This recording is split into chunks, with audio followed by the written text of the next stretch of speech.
태풍에 비가 이어지면서 어려움을 겪고 있습니다. 생석회와 소독약은 매번 비에 쓸려가기 일쑤입니다. 청주 공예 비엔날레에 많이 올랐습니다. 올해는 청주 지역 전역에서 공예의 향연을 즐길 수 있습니다. SK하이닉스가 LNG 열병합 발전소와 관련한 언론 설명회를 열었습니다. 발전소의 필요성과 환경에 미치는 영향에 대한 답을 내놨습니다. 잡음이 끊이지 않고 있는 열린도서관과 관련한 토론회가 열렸습니다.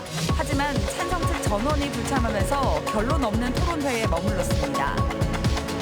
여러분 안녕하십니까. CJB 8시 뉴스 시작합니다. 아프리카 돼지열병 발병 농가가 13곳으로 늘어난 가운데 시도마다 확산을 막기 위해 안간힘을 쓰고 있습니다.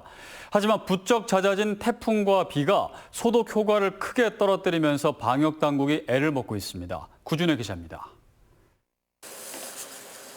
거점 소독소를 찾은 축산 차량 안팎에 구석구석 소독약을 뿌립니다. 비가 내리는 날이면 신경 써야 할 것이 많아 배나 더 손이 갑니다. 소독약이 묽어져 효과가 떨어지고 뿌린 소독약이 금세 씻겨나갈 수 있기 때문입니다. 소독약의 농도가 강해지는 거죠. 물과 소독약의 비율이 1.5배 강해지는 거죠. 약의 비율이. 아프리카 돼지열병 발병 후 잦은 태풍과 비 때문에 방역 현장의 어려움이 이만저만이 아닙니다. 힘들여 뿌려놓은 생석회와 소독약이 매번 비에 쓸려가기 일쑤입니다. 경기도 파주에서 첫 발병한 지난 17일 이후 2차례나 태풍이 찾아왔고 비가 온 날도 7일이나 됩니다. 방역 당국과 농가는 비가 그치고 나면 처음부터 다시 소독을 해야 했습니다. 약품 수요도 크게 늘어 충청북도는 지난 3주 동안 생석회 134톤, 소독약 27억 원어치를 지원했습니다. 비가 오고 많이 오고 난 다음에는 원점에서 다시 소독한다라는 생각으로 생석회를 좀 충분히 살포를 해주시고요. 그다음에 축사에 출입하는 인력도 발판 소독 철저히 하셔야 되고. 오는 주말에는 북상 중인 19호 태풍 하기비스가 우리나라에 접근할 것으로 전해지면서 방역 당국을 긴장시키고 있습니다. CJB 뉴스 구준혜입니다. 청주 공예 비엔날레가 41일 대장정에 화려한 막을 올렸습니다. 새롭게 단장한 문화제도창 C를 비롯한 청주시 곳곳에서 세계 각국의 다채로운 공예 작품 2천여 점을 만나볼 수 있습니다. 진기훈 기자입니다. 다양한 소재와 다채로운 디자인, 상상하는 모든 것이 공예로 재탄생하는 이곳. 옛 담배 공장의 모습을 벗고 청주 공예 비엔날레의 무대로 다시 태어난 문화제조창 C입니다. 나무 그릇처럼 보이는 이 작품의 반전 소재는 가죽입니다. 얇은 가죽을 촘촘히 쌓아 올린 모습은 자연에 적응하며 틀에 얽매이지 않는 동식물의 생장을 표현했습니다. 이 작가는 어떻게 이 소재를 어떻게 생각하고 어떻게 바라보고 작업을 완성을 했을까 이런 부분도 감상하시면 좋을 것 같고. 얼핏 종이처럼 보이는 작품의 소재는 면입니다. 보자기 형태의 작품은 가족과 작가 자신의 행복을 기원하는 의미를 담았습니다. 화려하고 고가의 비단을 사용한 상류층 계층보다는 전체적인 우리나라 국민들이 모두 사랑했던 면을 소재로 삼고 싶어서. 소금 결정으로 검을 형상화한 작품부터 과소비를 지적하는 영수증 드레스까지 소재가 주는 예상치 못한 반전의 재미를 느끼면서 작가들의 상상력을 한 편의 이야기로 만나볼 수 있습니다. 안평대군의 또 안견이 그린 몽유대원을 차용을 했습니다. 마음을 비고 산책길을 걷듯이 작품을 관람하면 좋겠습니다. 2019 청주 공예 비엔날레가 41일에 대장정의 막을 올렸습니다. 주 전시장인 문화제조창 C를 비롯해 정북동 토성과 청주 역사전시관 등 청주시 곳곳에서 전 세계 35개국 1,200여 명의 작가들의 작품 2천여 점을 만나볼 수 있습니다.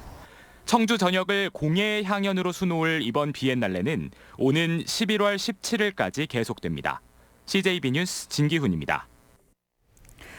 LNG 열병합 발전소 건립을 추진하는 SK하이닉스가 이와 관련해 언론 설명회를 가졌습니다.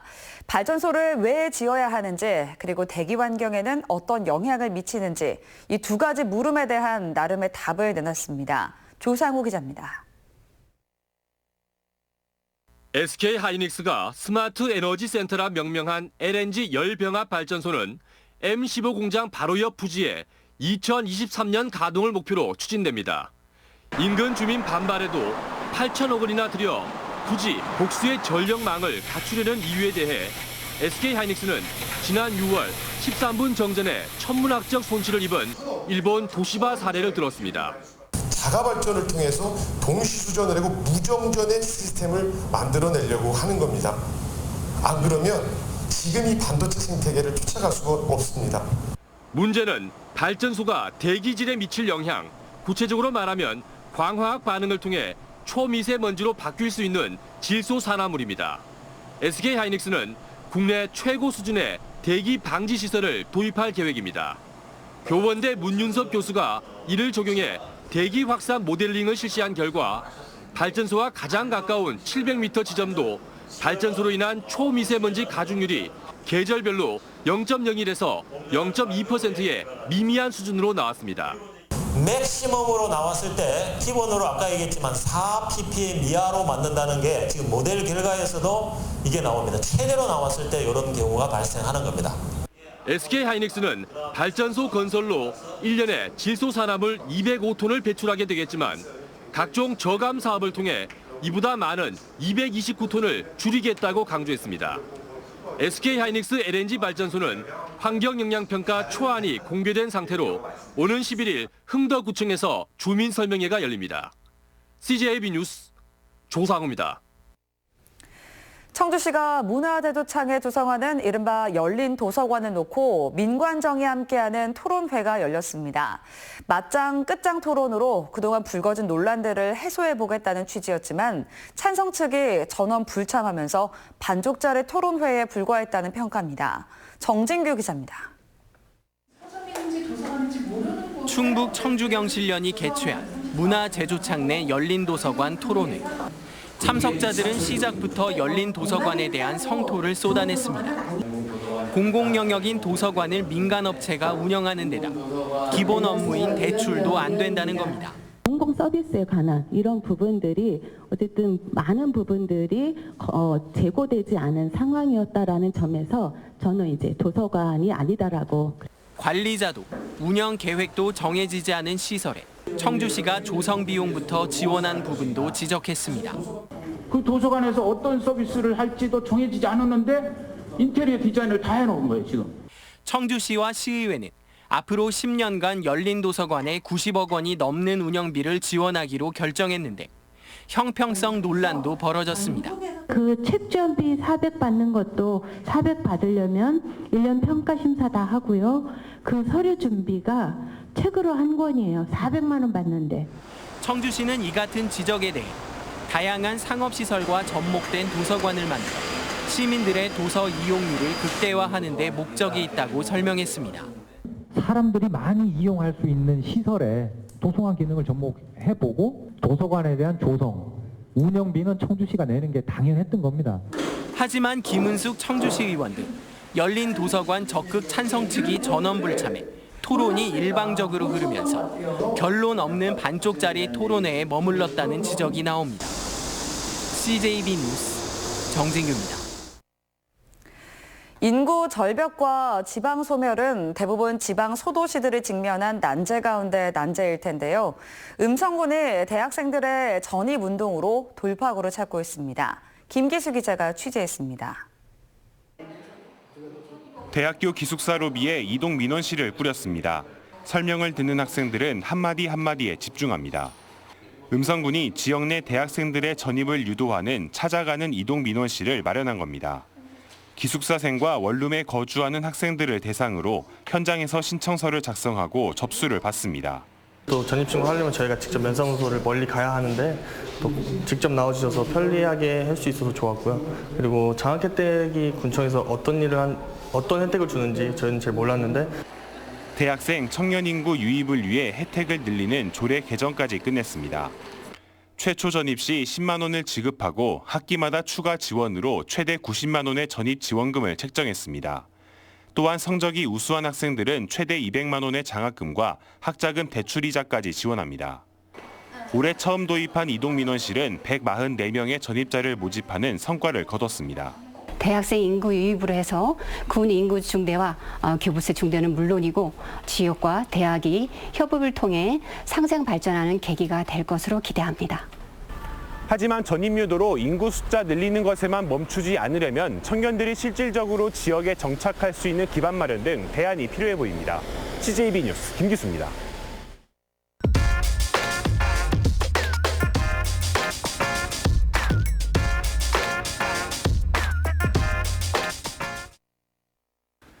국회 교육위원회 서영교 의원이 전국 193개 4년제 대학에 1년치 등록금을 공개했습니다.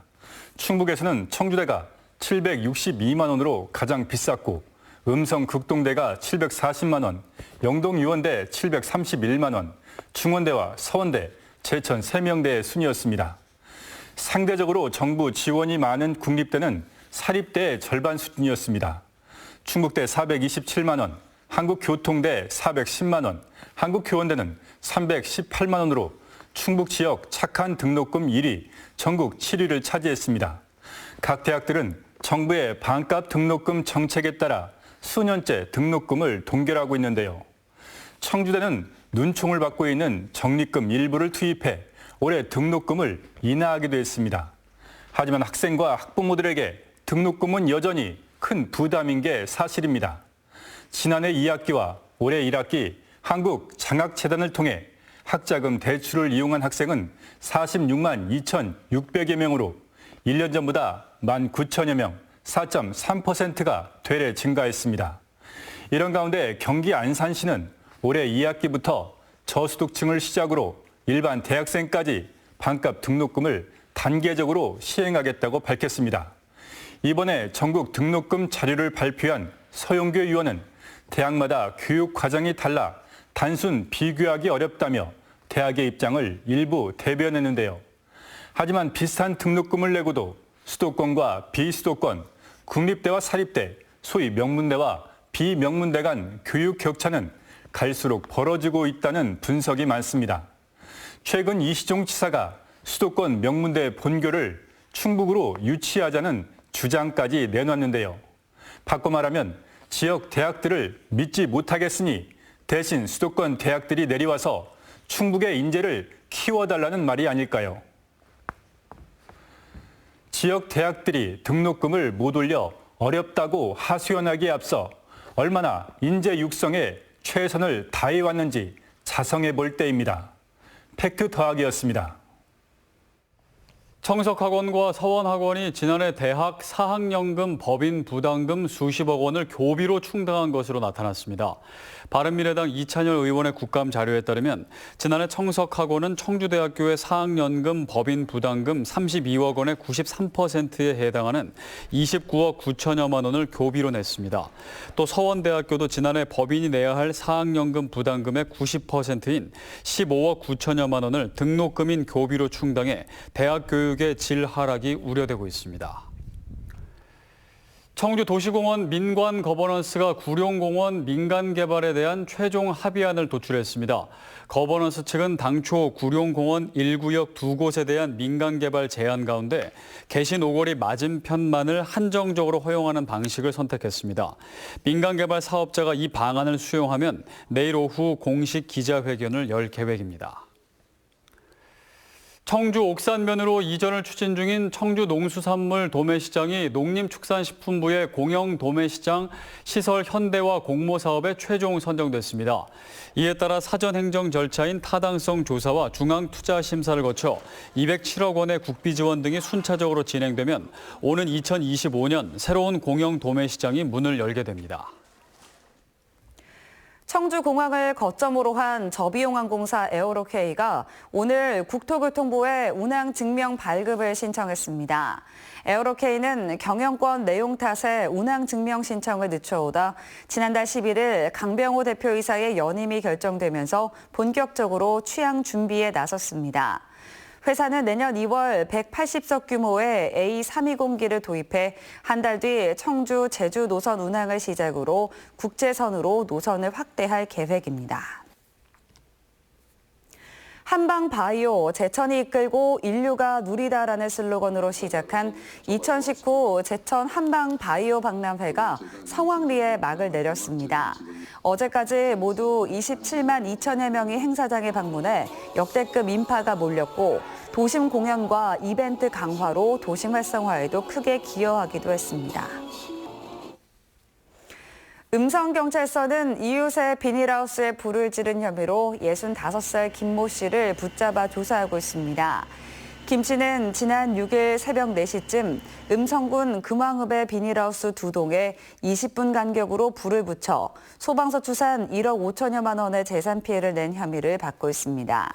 경찰은 김 씨가 평소 이웃과 사이가 좋지 않았다는 진술을 토대로 정확한 경위를 조사하고 있습니다. 괴산 시골 절임 배추 가격이 동결됐습니다. 괴산 시골 절임 배추 영농조합 측은 임시총회를 열어 20kg 한 상자 가격을 지난해와 같은 3만 원으로 결정했다고 밝혔습니다.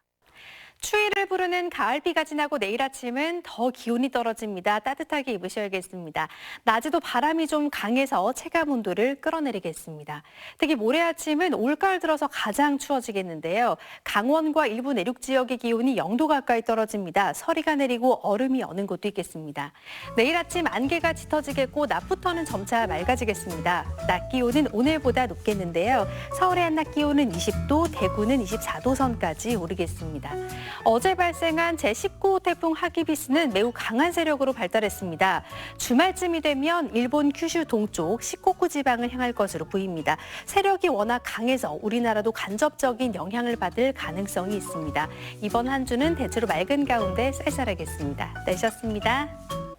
이상으로 CJB 8시 뉴스를 모두 마칩니다. 시청해주신 여러분 고맙습니다.